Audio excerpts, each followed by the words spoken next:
Hello students, this is your science teacher Aarti Mishra.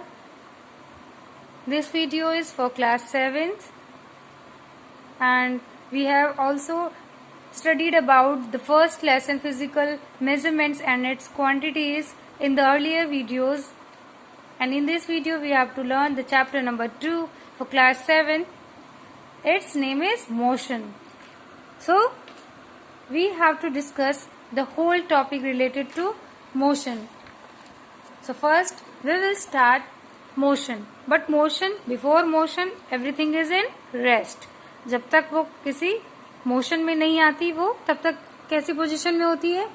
Rest में.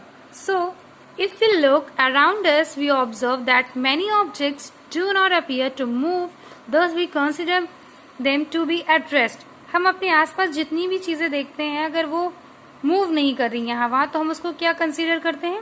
वो चीजें किस में है? रेस्ट में. सो a body is said to be at rest if does not change its position with respect to fixed point in its surrounding. It means वो अपने surrounding के रिस्पेक्ट में अगर वो अपनी पोजीशन को चेंज नहीं कर रही है, अपनी पोजीशन को चेंज नहीं कर रही है तो उसको हम क्या कहेंगे? That body is in rest. Some examples are there. We will understand with the help of these examples. So, first is a book lying on the table will not change its position if it is not disturbed and will be considered to be in state of rest. कोई भी book table पर book रखी है वो तब तक नहीं change होगी ना जब तक हम उसको डिस्टर्ब नहीं करेंगे, यहाँ से वहां नहीं रखेंगे. So that book is considered to be at rest. Second, a bench fixed under a tree is at rest and there is no change in the position of the bench with respect to the tree and other stationary objects. अगर हम किसी tree के नीचे एक bench fix कर देते हैं और वो रेस्ट में कही जाएगी ना जब तक वो अपनी पोजीशन नहीं चेंज करेगी with respect to tree and other stationary object. जितने भी ऑब्जेक्ट उसके आसपास हैं वो क्या होंगे? वो बेंच की अगर हम बात करें तो वो कैसी पोजीशन में रहेगी? रेस्ट में. Therefore, when the position of a body with respect to its surroundings does not change, यानी हम क्या कह सकते हैं कि अगर कोई बॉडी अपने सराउंडिंग के रिस्पेक्ट में उसमें कोई चेंज नहीं हो रहा, पोजीशन चेंज नहीं हो रही है. When the position of a body with respect to its surrounding does not change with time, the body is said to be at rest. यानी क्या है? जब तक वो चेंज नहीं होगी अपनी सराउंडिंग के रिस्पेक्ट में, टाइम के रिस्पेक्ट में, चेंजेस विद टाइम के चेंज होने पर वो चेंज नहीं हो रही तो द ऑब्जेक्ट विल बी या the body will be said to be at rest. Similarly we find that many things around us move from one place to another. हम ऐसे ही और भी ऑब्जेक्ट्स देखते हैं जो यहाँ से वहां टहलते रहते हैं, मूव करते रहते हैं. जैसे बर्ड है, मूविंग बस है, बॉय प्लेइंग फुटबॉल्स है, oscillating pendulum of a wall clock, moving train, sailing ship, walking man, etc. are the some examples of motion. They are changing their places, so they are considered as motion. An example: a moving object keeps on changing its position continuously with time with respect to a fixed point in its surrounding. कोई भी object moving है वो change कर रहा है अपनी position को continuously time के रिस्पेक्ट में, सराउंडिंग जो उसकी फिक्स्ड पॉइंट है वहां से. So some examples are there. When a moving car changes its position with respect to a tree और lamp post by the side of the road, the car is said to be in motion. Just like कोई tree है, tree तो अपनी place change नहीं करेगा. अगर उसके respect में हम किसी बस को देखते हैं तो वो बस चल रही है तो बस ने क्या किया? बस है या कार है तो उसने अपना मोशन किया कि नहीं किया? मूविंग कार वो उस ट्री के रिस्पेक्ट में या लैम्प पोस्ट के रिस्पेक्ट में उसने अपनी पोजीशन को चेंज किया. So that bus is said to be in, the car is said to be in motion. A flying bird is also said to be in motion if changes its position with respect to fixed object such as tree. जो object fixed होते हैं उन्हीं object के comparison में हम अपने motion को check करते हैं. Hence when the position of a body with respect to its surrounding changes with time, it means हम कैसे उसको डिफाइन करेंगे मोशन को? when the position of a body, किसी भी बॉडी की पोजीशन कैसे चेंज होती है? उसके सराउंडिंग के चेंज होने से with time. Surrounding changes with time. The body is said to be in motion. Okay, beta. Some other examples of rest and motion. Suppose we are sitting on the railway platform. Just like we are sitting on the railway platform. I am looking at a tree nearby. उसके आसपास एक पेड़ है, हम उसको देख रहे हैं. We say that the tree is at rest. Tree हमें किस में दिख रही है? Rest. Because the tree does not change its position with respect to us. वो हमारे ट्री तो अपनी पोजीशन चेंज नहीं कर रही है. So tree does not change the position with respect to us. हमारे रिस्पेक्ट में वो पोजीशन नहीं चेंज कर रही. So but when we see a train passing out of the station, we say that the train is in the motion.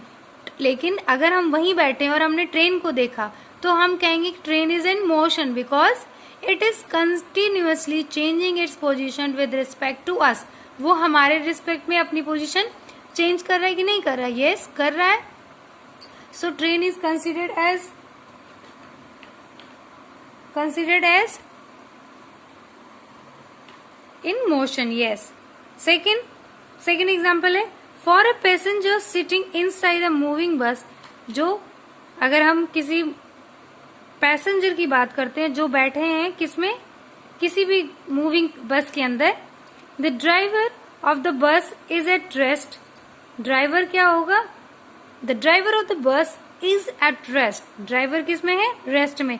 Because he does not appear to change his position. वो क्या अपनी position change कर रहा है? No. With respect to the passengers. वो passengers के respect में अपनी पोजिशन नहीं चेंज कर रहा. लेकिन on the other hand the objects outside the bus, जो बस के आउटसाइड ऑब्जेक्ट्स हैं, just like such as trees, buildings, appear to be in motion. हमें वो appear होंगी किसमें? motion में. Since they appear to change position relative to the passenger, they are also changing their position relative to the passengers के respect में वो अपनी position change कर रहे हैं. So everybody in the universe is in motion. So we can say that everybody in the universe is in motion. Every day we see bodies moving around us. Example, birds flying, car and buses moving, people walking, insects crawling, animals running. Our earth also moves around the sun. हमारा sun किसके around में move करता है? sun के around. So we often say that a stone lying on the ground is at rest. So we can say that stone lying on the ground is at rest. But indeed stone is also moving along with the earth around the sun. So stone is also moving. किसके respect में? जब हमारा अर्थ move कर सकता है तो हमारा वो स्टोन भी तो मूव कर सकता है. ओके बेटा.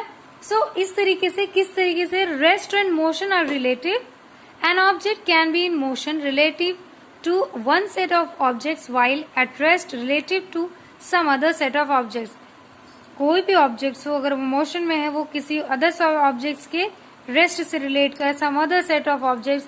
सो thus rest and motion are relative. So both them are relative. This can be understood with the following examples.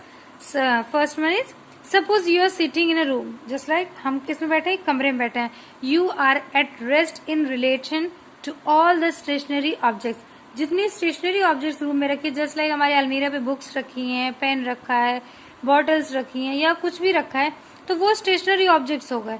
और हम भी बैठे हैं तो हम भी किस में हो गए? रेस्ट में. बट द रूम और होम इज ऑन अर्थ. लेकिन हमारा जो रूम है वो किस पे? अर्थ पे. And the earth itself not in rest, not at rest. Earth हमारा खुद ही रेस्ट में नहीं है. The earth revolves around the sun. It takes 1 year to complete 1 revolution around the sun. हम सबको पता है कि पूरा 1 कंप्लीट ईयर लगता है रिवोल्यूशन को कंप्लीट करने में, सन के रिवोल्यूशन कंप्लीट करने में अर्थ को. So that you are also revolving the earth around. इसका मतलब जब हमारा अर्थ रिवॉल्व कर रहा है उसी अर्थ पे हम रह रहे हैं तो हम भी तो रिवॉल्व कर रहे हैं उसके around. So hence in relation to the sun you are in motion. हमने देखा कि अगर हम अर्थ से रिलेट करें तो मोशन में, अगर हमने स्टेशनरी ऑब्जेक्ट की बात करी तो हम किस में है? रेस्ट में. सेकेंड एग्जाम्पल है अ बस इज इन मोशन. बस क्या है? मोशन में है. With respect to a boy sitting on a bench outside. देखो बाहर एक बेंच है पड़ी है और बेंच पे कौन बैठा है? एक बॉय बैठा है. और बस में पैसेंजर्स बैठे हैं और वो बस मूव कर रही है. So but the trees around him appear to be at rest. लेकिन ट्रीज क्या है? Appear to be at rest. But to a boy sitting inside the bus. लेकिन अगर बट टू अ बॉय, जो boy sitting inside the bus बैठा है, the trees and the boys outside the bus will appear. अगर हम गाड़ी के अंदर बैठे हैं तो हमें ऐसा लगेगा कि हम आगे बढ़ रहे हैं और हमारे साथ साथ ट्री भी आगे बढ़ रहा है, तो हमें ऐसा लगेगा कि वो सब भी मोशन में है. So appear to be in opposite direction and the roof of the bus of the driver of the bus will appear to be at rest. हमें बस का ड्राइवर रेस्ट में नजर आएगा. इट मीन्स हम कह सकते हैं कि जब बस मोशन में होगी तो उसके रिस्पेक्ट में अगर कोई बाहर बेंच पे बैठा है तो वो क्या होगा? वो रेस्ट में नजर आएगा. उसके रिस्पेक्ट में रेस्ट, यानी वो बच्चा जो बाहर बैठा हो वो क्या होगा? रेस्ट में होगा. बट जो अंदर बैठा है बस के, अगर वो बाहर की चीजों को देख रहा है तो वो उसको लगेगा सारी चीजें किस में है? मोशन में है. So direction and of the roof of the bus driver will be appear to be at rest. हम किसके रिस्पेक्ट में बात कर रहे हैं, ये सबसे इंपॉर्टेंट है. हमें उसके रिस्पेक्ट में अपने आप को चेक करना होता है कि हम मोशन में हैं या रेस्ट में हैं. For a passenger in the moving train, other train moving in the with the same speed and the same direction appears to be at rest, while the train moving in opposite direction appears to be in motion. अगर passenger जिस same, मतलब हम सीधी direction में देखेंगे, जिस direction में हम जा रहे होते तो हमें ऐसा लगता है हम रेस्ट में. लेकिन अगर हम अपोजिट डायरेक्शन में देखेंगे तो हमें ऐसा लगेगा appears to be in motion. वो हमें किस में दिखेगा? मोशन में. सो इनसे हमें पता लगता है कि object while in motion with respect to a set of object appear to be the same time in state of rest with respect to some others object.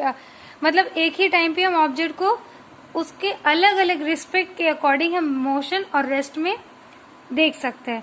So it is observer and the surroundings decide whether the given object is rest or in motion. ये observer decide करेगा कि object rest में है कि motion में है. मैं आपको बताती हूँ, आपको बस इतना ध्यान रखना है कि हम किसकी रिस्पेक्ट में मोशन को चेक कर रहे हैं. ये सबसे इंपॉर्टेंट चीज है. रेस्ट और मोशन को डिफाइन करने के लिए ऑब्जेक्ट्स की जो रिलेशन होती है, ये ऑब्जर्वर होगा, वो सराउंडिंग के ऑब्जर्वर डिसाइड करेगा कि सराउंडिंग के हिसाब से किस तरीके से ऑब्जेक्ट्स देखना है. So it is the observer and the surrounding that decide whether the given object is at rest और इन मोशन.